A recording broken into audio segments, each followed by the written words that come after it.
बंगाल विधानसभा चुनाव में मुस्लिम आबादी एक निर्णायक वोट बैंक है। बंगाल की कुल 294 सीटों में से लगभग 100 से 110 सीटों पर मुस्लिम वोटर्स हार जीत तय करते हैं। पश्चिम बंगाल की राजनीति में एक बार फिर मुस्लिम वोटर्स चर्चा में इसलिए है कि वोटर्स किस ओर जाएंगे, किस पार्टी को समर्थन करेंगे, यह सवाल हर एक पार्टी के मन में है। कुछ नई पार्टियां मुस्लिमों के वोट लेने की कोशिश कर रही हैं, तो कांग्रेस और टीएमसी जैसी पार्टियों की नजर भी मुस्लिम वोटर्स पर ही है। तेलंगाना के बाद बिहार और महाराष्ट्र के विपक्ष को परेशान करने वाले ओवैसी की अब बंगाल में एंट्री हो चुकी है। उनकी पार्टी एआईएमआईएम ने टीएमसी से निलंबित, और सिर्फ टीएमसी ही नहीं बल्कि वो बीजेपी से भी चुनाव लड़ चुके हैं, ये विधायक हुमायूं कबीर की पार्टी के साथ गठबंधन कर लिया है। ऐसे में अब मुस्लिम वोटर्स को लेकर लड़ाई और ज्यादा तेज हो गई है। नमस्कार, आदाब, सत श्री अकाल। मैं हूं मनोज नारायण सिंह और आप देख रहे हैं मंथन टुडे।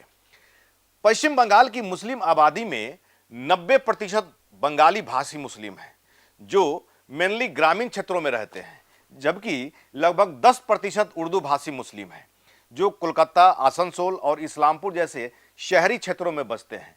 जनगणना 2011 की अगर बात करें तो उसके अनुसार बंगाल की कुल आबादी करीब 9 करोड़ 13 लाख थी, जिसमें मुस्लिम आबादी 2 करोड़ लगभग 2.5 करोड़ के करीब है। चुनावी विश्लेषक के अनुसार 2026 तक बंगाल में मुस्लिम आबादी बढ़कर 28 से 30% के बीच पहुंच गई है।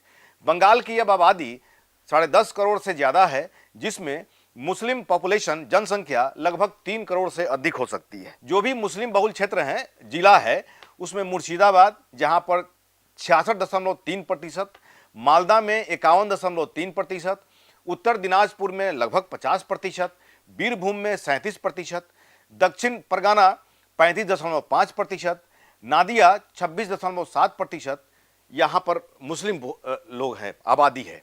ममता बनर्जी की तृणमूल कांग्रेस ने पश्चिम बंगाल विधानसभा चुनाव की 291 सीटों के लिए अपने उम्मीदवारों की घोषणा कर दी है। उसने करीब 18% यानी 47 सीटों पर मुस्लिम प्रत्याशी चुनाव में उतारे हैं, जबकि बीजेपी ने अभी तक बंगाल विधानसभा चुनाव के लिए प्रत्याशियों की 2 सूची जारी की है।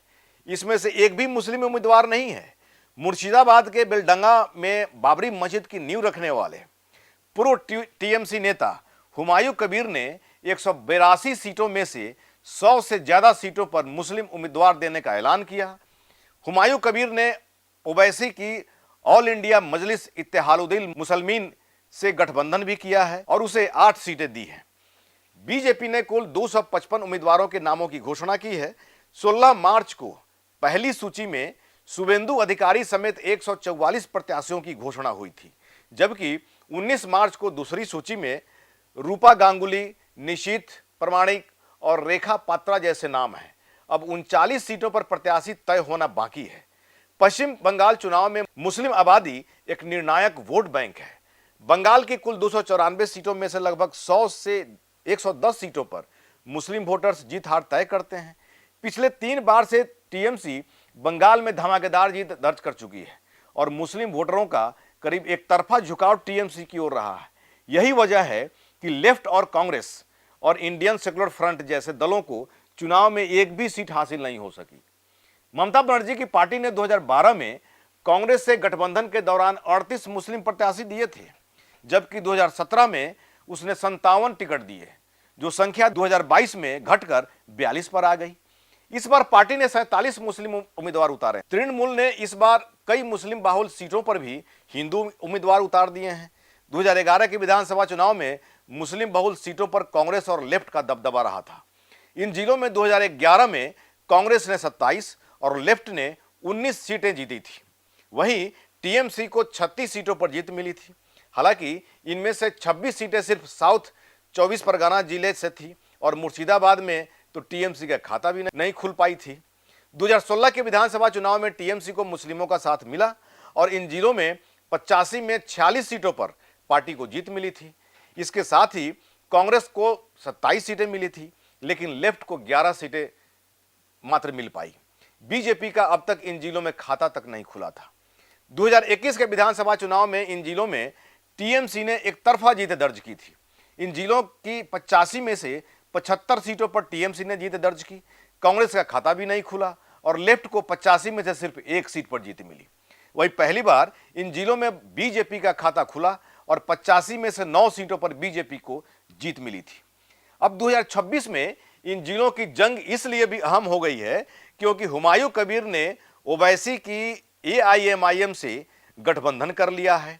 ऐसे में मुस्लिम वोटर्स इस गठबंधन की ओर भी जा सकते हैं, जो ममता बनर्जी और कांग्रेस को परेशान कर सकता है। अब आने वाला वक्त बताएगा कि मुस्लिम वोटर्स का रुझान किधर जाता है। जिस तरफ मुस्लिम वोटर्स का रुझान जाएगा उसका पलड़ा भारी पड़ेगा। अगर इन वोटर्स का रुझान हुमायूं कबीर और एआईएमआईएम की तरफ जाता है तो जाहिर सी बात है कि ममता बनर्जी डाउनफॉल में जा सकती हैं, क्योंकि ये 100 से 110 सीटों का मामला है। और वैसी स्थिति में अगर जो है इन मुस्लिम वोटर्स का रुझान एआईएमआईएम की तरफ गया और टीएमसी अगर डाउन हुई तो बीजेपी का रास्ता क्लियर हो जाएगा। वोटर्स बहुत संजीदगी से वोट कास्ट करते हैं। आने वाला समय बताएगा कि परिणाम क्या होगा और वोटर का रुझान किधर जाएगा। थोड़ा सब्र करिए।